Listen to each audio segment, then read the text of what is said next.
we have a wonderful show with Helen Bentley. Please stay with us.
Welcome to Her Story. I'm Kate Campbell Stevenson, and today we have our honored guest, Helen Bentley, with us. And she just recently was inducted into the Maryland Women's Hall of Fame, and she is on the on the honorary board for the Maryland Women's Heritage Center.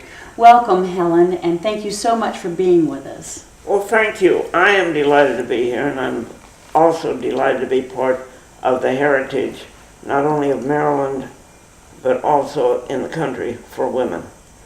I'm in my 90th year. And you're doing great. And you know what? God has been good, and I'm happy. Well, I'm so pleased to hear that. We're happy to have you here because you're such a legend here in the state of Maryland and actually nationally for all your many contributions to maritime laws and maritime committees and serving in Congress. Well, I go back. My parents were immigrants, both of them. They raised 5 children, and then 2 other children died in their early. But they were always proud people, and I think that's what's important. Everybody in the family has been proud to do well. And to contribute here. And contribute yes. to the development of communities and the country. Helen, what an honor to be inducted to the Maryland Women's Hall of Fame. How are you feeling about that? Well, I'm glad it happened finally. I kept wondering, what have I done wrong that I'm being passed over?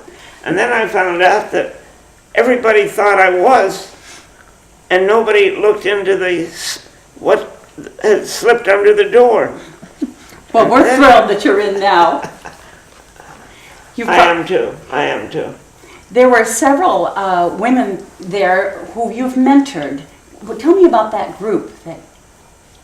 Well, there were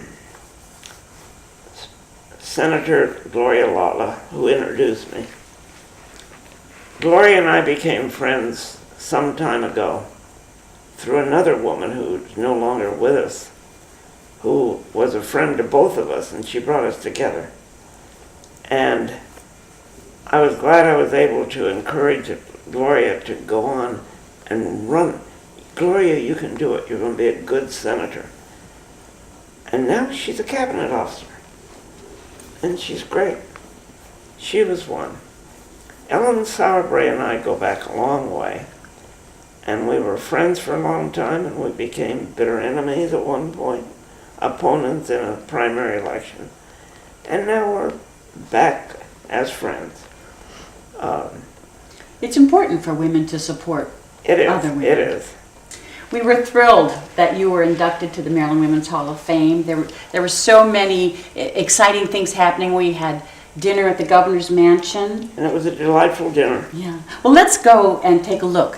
At this time, I welcome Secretary Gloria Lawler to the podium to introduce her nominee, Helen Bentley.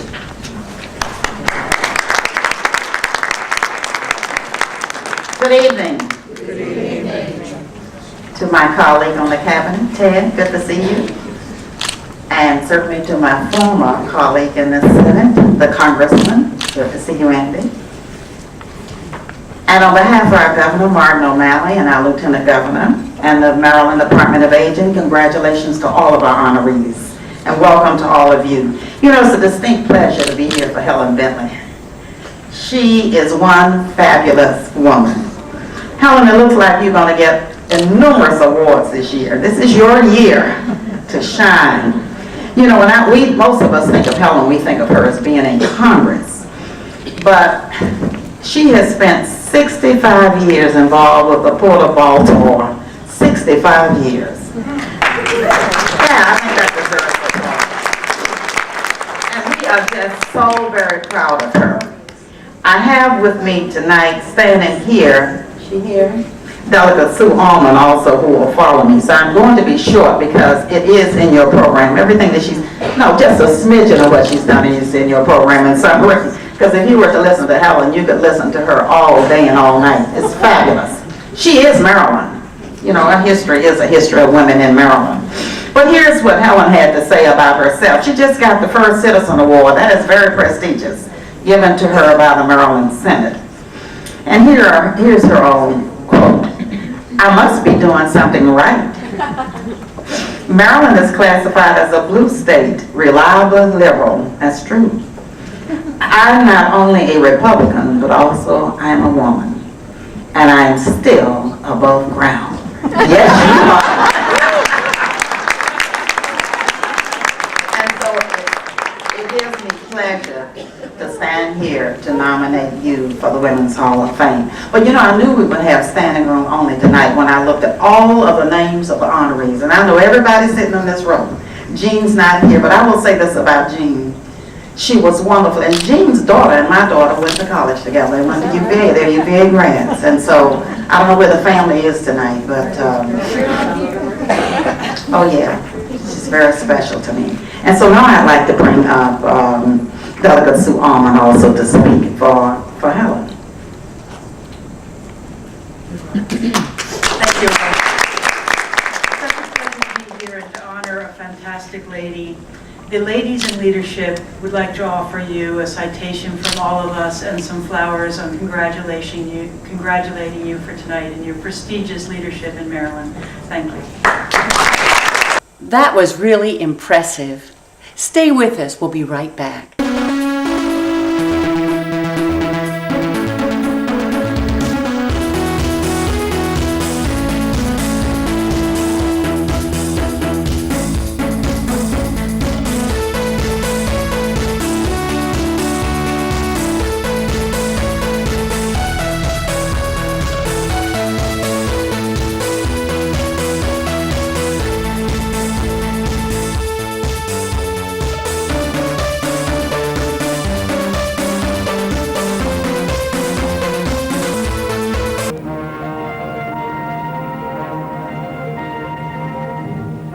The port that built a city.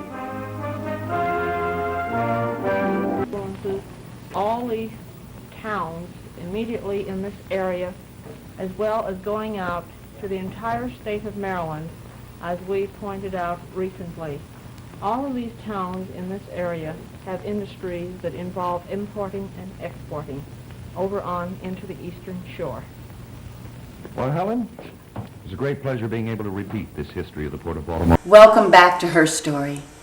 Helen, do you have any advice that you could share for our young people who are wanting to go into public service or business?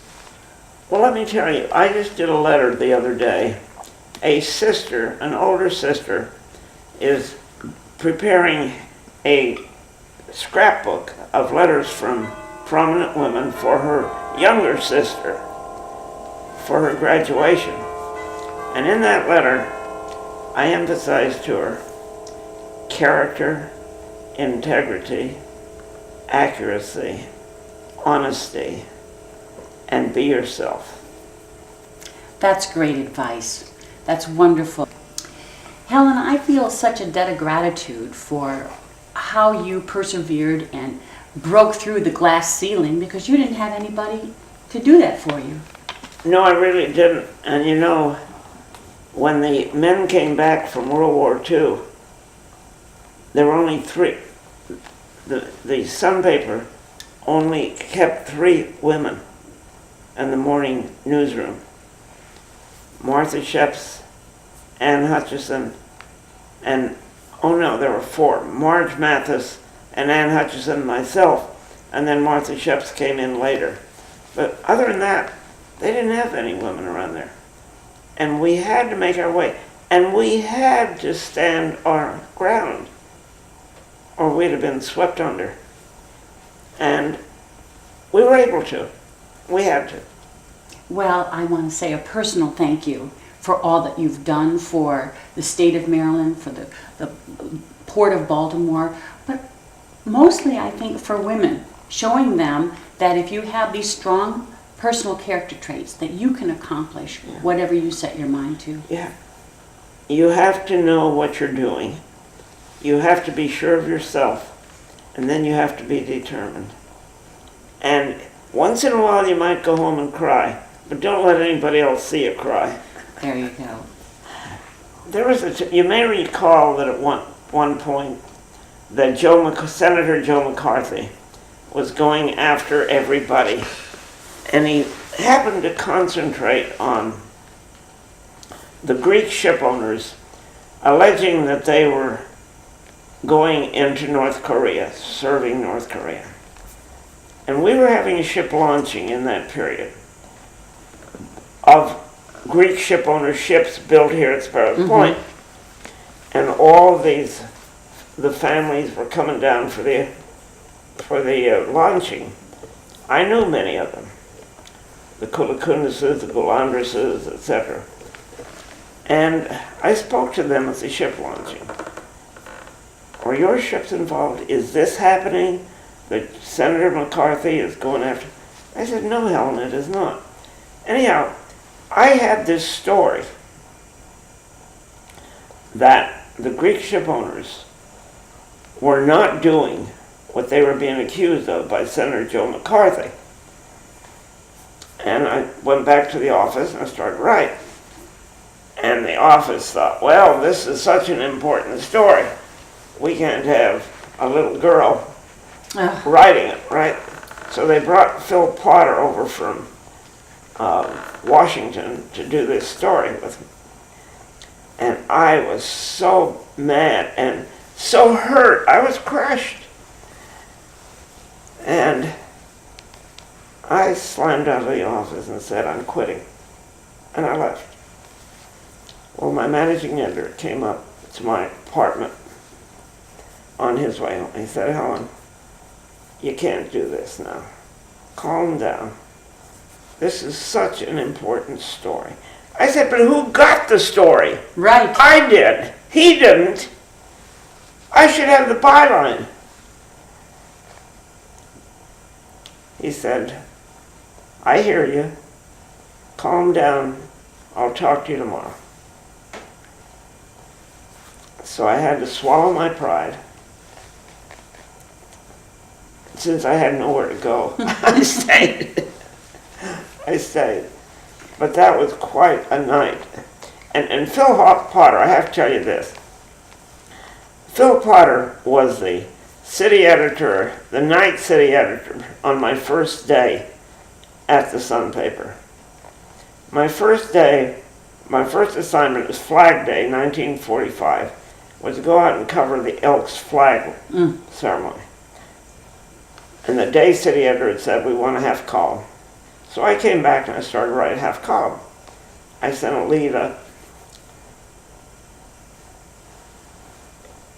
The booming voice from up the end of the room. You stupid son of a bitch.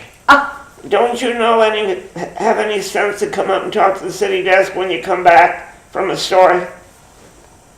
That was Phil Potter.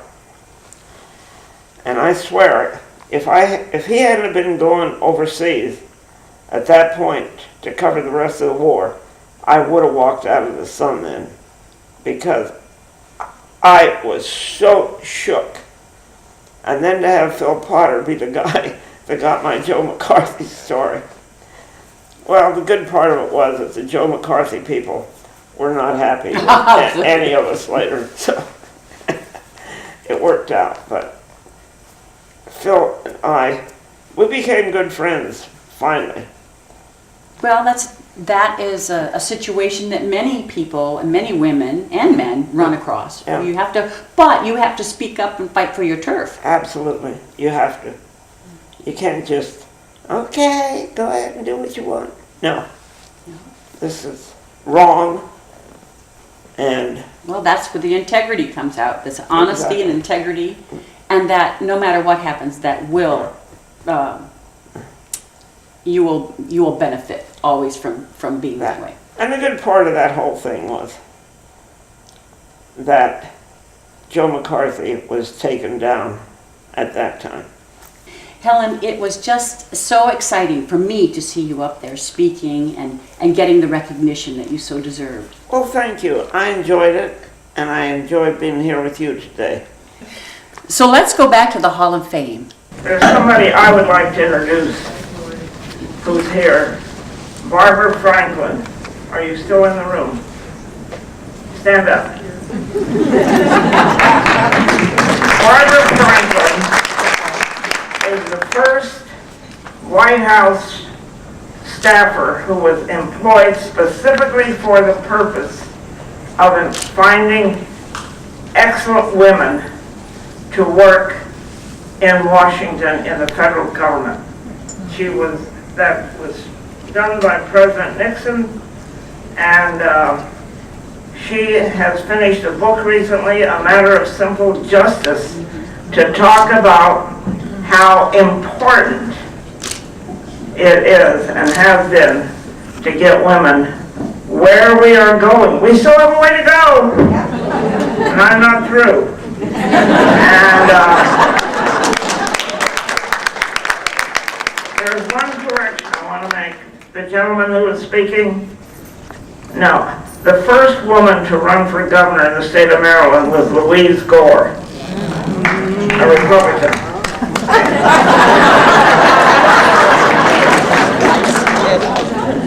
You know, I'm old enough that I can say anything I want to say. And I've never been known as one who pulls punches. But tonight I'm going to be kinder and gentler. And that is what President Papa Bush has always accused me of not being. Every time he's seen me, he says, Helen, are you kinder and gentler? Tonight I am. Record. And if my husband were still alive and here, he would say, Helen, behave yourself. You know, he was always a little jealous, and sometimes I think almost resentful that he thought I was married to the Port of Baltimore instead of him. I do appreciate this honor today by the Maryland Commission for Women. And when I was being interviewed out here, they said, you know, Helen, we're a little late on you. Everybody always thought you were in there, but we couldn't find your name all of a sudden. But I want to say this, I'm glad tonight to share this honor with my fellow, the other 5, one family, and the other 4 persons. And there are 2 Republicans, Jean Cryer, and it's her family. And Jean we all loved. Ellen Sauerbrey, and then the 3 Democrats. Dr. Dukes, Linda Shavitz, and Beatrice Tignor. I gotta say this, it's a pretty prestigious group of honorees.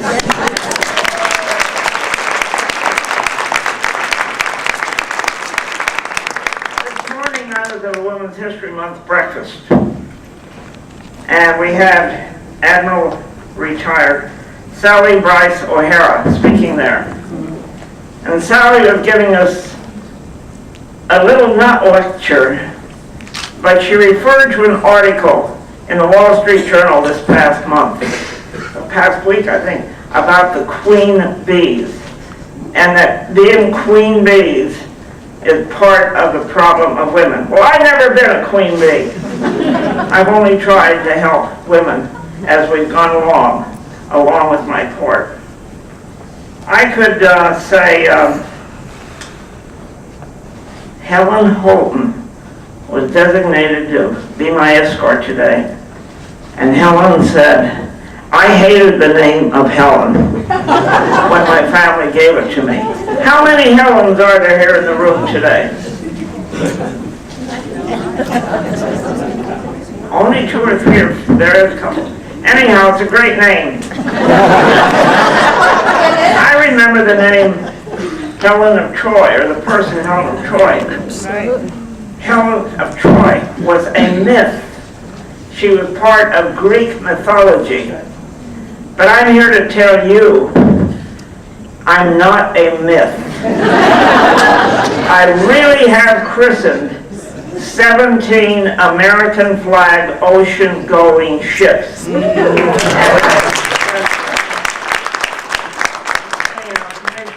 Commission members, look around the room. There are plenty of women warranting this recognition every year. And I want to say women are an amazing lot.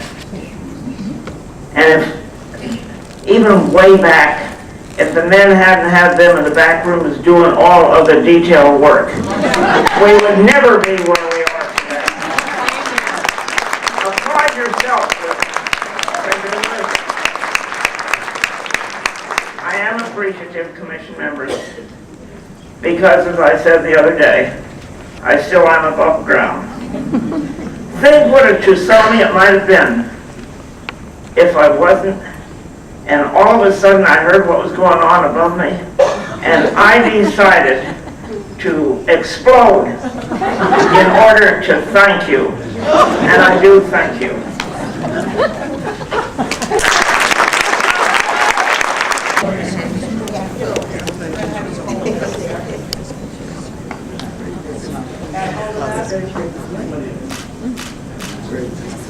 I loved your feisty speech. It was wonderful to hear from your story. Well, it was difficult to try and condense it into 3 minutes, as I was told to do, but I did it. Helen, you broke through so many barriers, and I know you were a real pioneer, one of the first women to do in the television industry here in Baltimore.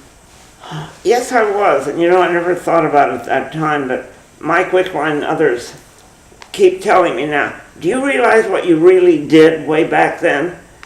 And I said, no, I just wanted to promote the part, and I had to figure out how to do it.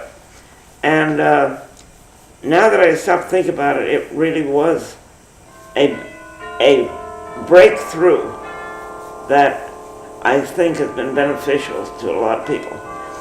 Those films, that was all done on 16mm film. And 16mm is not as easy to edit as we do today with the digital and the DVD and the whatever else. But all of those films are at the Baltimore Museum of Industry. And Mike Wickline has a friend who's a friend of mine, and he's in the film business. He goes down there and he takes some of the films and he runs them down there on their machines so that when people come in they can see some of this old stuff.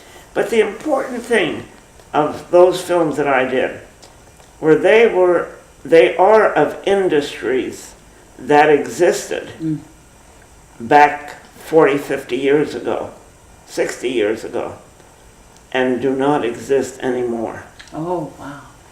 And some of the families, some of the descendants of some of the men in those films,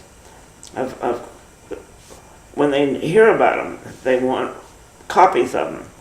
So the BMI, the Balmer Museum of Industry, is making those available when the person is specific and they know what it is they want.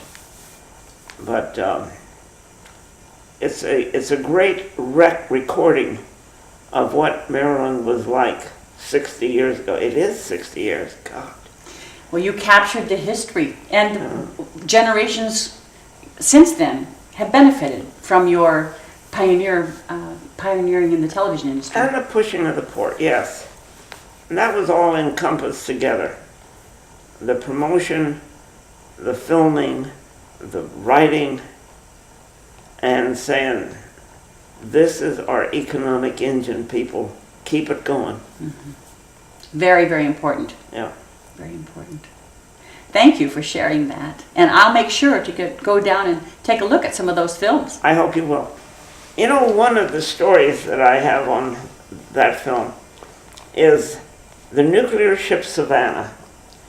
The nuclear ship Savannah was built by the United States of America as the first and probably only cargo ship with a nuclear engine. And the ship was built up here in Chester, Pennsylvania. Pat Nixon christened it. No, Pat Nixon, I think, laid the keel, and Mamie Eisenhower christened it. And the ship sailed for a few years, but because Japan was so sensitive to nuclear energy, to the nuclear bomb, Japan would not let the ship come in to their ports, and of course that took away some of the potential business. And the ship did not sail that long. That ship, without its nuclear engine, is tied up in the port of Baltimore because the port of Savannah refused to accept it as a museum piece. So it is a museum here, no nuclear engine, but the ship is here. We've had a wonderful time here with Helen. Thank you so much for being our guest today. Thank you for having me. It's our pleasure. Stay with us and come back. We'll be back again. We hope you enjoyed the show today. We'll see you next time.